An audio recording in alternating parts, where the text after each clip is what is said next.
this is not breaking news. This is not a scandal. This is not about one person.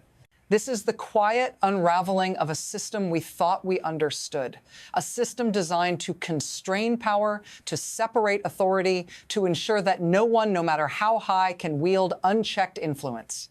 And yet, here we are on the brink of something more dangerous than we've seen in decades. A moment when the lines between democracy and autocracy blur, when power no longer asks for permission, it demands compliance. This is the most dangerous kind of crisis, the kind you don't hear about until it's too late. No headline screaming emergency, no dramatic showdowns in the press, just a slow, quiet erosion of boundaries. But make no mistake, this is happening right now inside Washington in a battle for control that will define the future of America's power. You might think this is just about politics. It's not. This is about something much bigger, something that threatens the very foundation of how we govern ourselves. Let's break it down.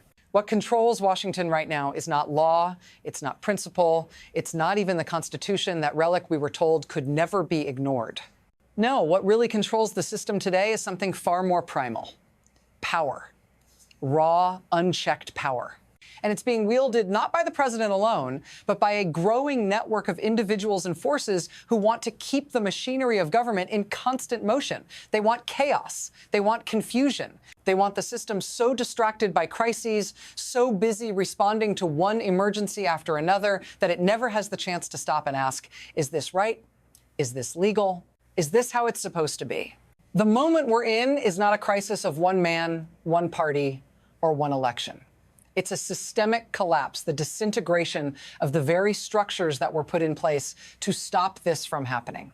And this is where it gets dangerous. Because when power operates without restraint, when it's allowed to slip through the cracks of the system, no one knows where it will go next. The question isn't whether the president will get away with this. It's whether the rest of us will be left holding the pieces when it all falls apart. It wasn't always like this. There was a time not long ago when the idea of a president, any president, wielding this much power unchecked and unchallenged seemed unthinkable. But then, over time, the lines started to blur. Slowly, imperceptibly, the rules that once governed the presidency started to bend. And those small shifts, they didn't happen with fanfare or headlines. They happened quietly, almost unnoticed behind closed doors, in backroom deals, in the smallest of compromises. One executive order at a time, one emergency declaration at a time, one unchecked action after another. Until now, when the president can float the idea of military action against a NATO ally, and we treat it like it's just another Tuesday. This is how the most dangerous changes happen, the kind you don't notice until it's too late. Because when change is slow, when it's gradual, it feels natural. But the reality? It's a shift in the balance of power so deep, so fundamental, it could reshape the entire system. And that's the scariest part. We've normalized the abnormal. Here's where the rubber hits the road. The president, just days ago, casually floated the idea of using military force to acquire Greenland, an idea so absurd, so reckless, it would have been laughed off in any other era. But not now. This is the world we live in now. And it gets worse. Greenland isn't just a piece of land. It's part of Denmark, a NATO ally. If the United States takes military action against Greenland, we're not just violating international law, we're attacking our own alliance. We're putting ourselves on a path toward war with Europe, with our allies, and we're doing it over land acquisition, something that sounds like it belongs in a 19th century imperialist playbook, not the 21st century. That is not normal. This is not just rhetoric. This is a real threat. But here's the thing, this isn't about Greenland. This is about power and whether there's any limit to what this president will do to expand it. The question isn't just how we got here, it's how we're still here. How are these things happening without any real pushback, without anyone stepping in to stop it? The answer lies in the mechanism behind it all, the system that's been quietly shifting the balance of power away from checks and balances, away from congressional oversight, and into the hands of the executive. It's called the Emergency Powers Act. And right now, it's being used as a political tool, a shortcut to avoid scrutiny, to bypass the system, and to concentrate power. When the president declares an emergency, everything changes. Laws don't apply the same way. Procedures can be sidestepped. Congress, the courts, they all get pushed aside. The beneficiaries, the president, and the people who support him, the ones who gain power, influence, and control. The ones who aren't interested in limits, in democracy, or in accountability. But the losers? They're the rest of us. The citizens, the workers, the families, the ones who have to deal with the fallout when the system collapses. And here's the thing, as long as we keep letting it happen, as long as we ignore these small incremental shifts, we're setting ourselves up for something far worse down the road. It's escalating. It's not just military threats anymore. Now we have the president declaring a national emergency over Venezuelan oil. At first glance, it sounds like an energy policy decision, right? Protecting American interests, securing resources. But let's look closer. There's no immediate threat. There's no urgency. The oil isn't going anywhere. But the power, the control, that's the real target. Every time the president declares an emergency, he bypasses normal procedures. He shifts authority from Congress to the executive branch. He concentrates power in his hands.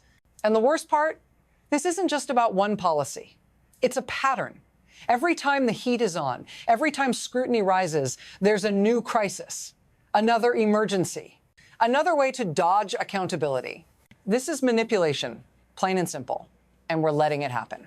Now, let me bring this closer to home, because this isn't just about politics. This isn't just about policies or power plays in Washington. This is about times you, asterisk, when a president threatens war, you feel it, not the politicians you. You're the one who watches military families being deployed. You're the one who feels the instability in the markets. You're the one who loses your job when trade deals fall apart. This is the real consequence of unchecked power. It's not just abstract, it's visceral. It's felt in every corner of life. And don't kid yourself, when allies lose trust in America, that times affects you, asterisk. When countries start to recalibrate their allegiances, it's not just about geopolitics anymore. It's about global instability. It's about economic uncertainty. It's about times, your time's future. You cannot afford to ignore this. This isn't just happening in Washington. The ripple effect is already spreading. And it's not limited to the US anymore. What happens here, in the heart of American politics, is felt all around the world. The world is watching.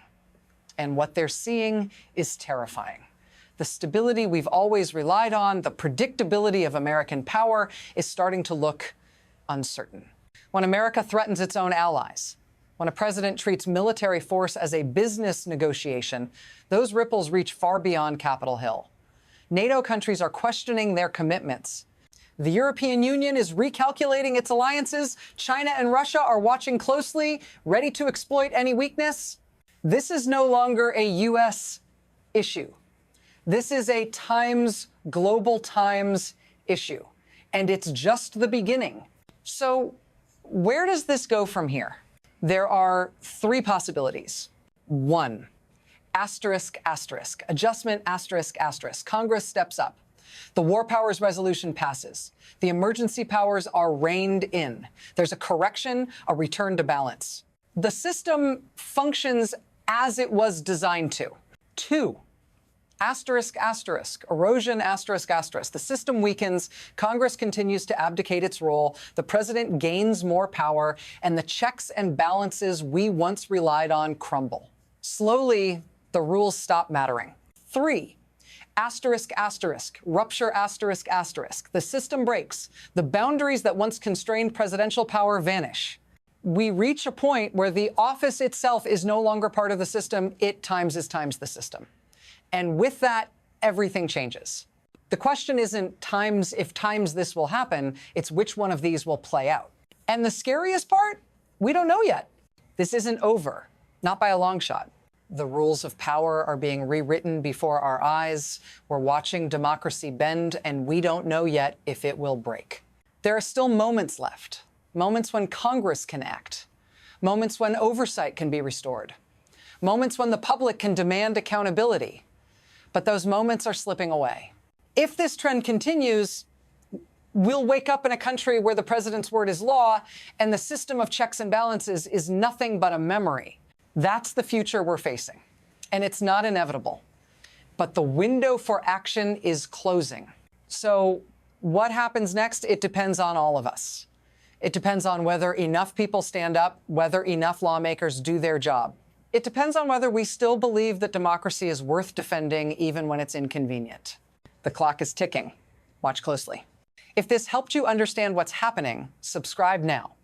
The story isn't over. The stakes are too high to ignore. Leave a comment below. Will the system hold or will it break? I want to hear your thoughts.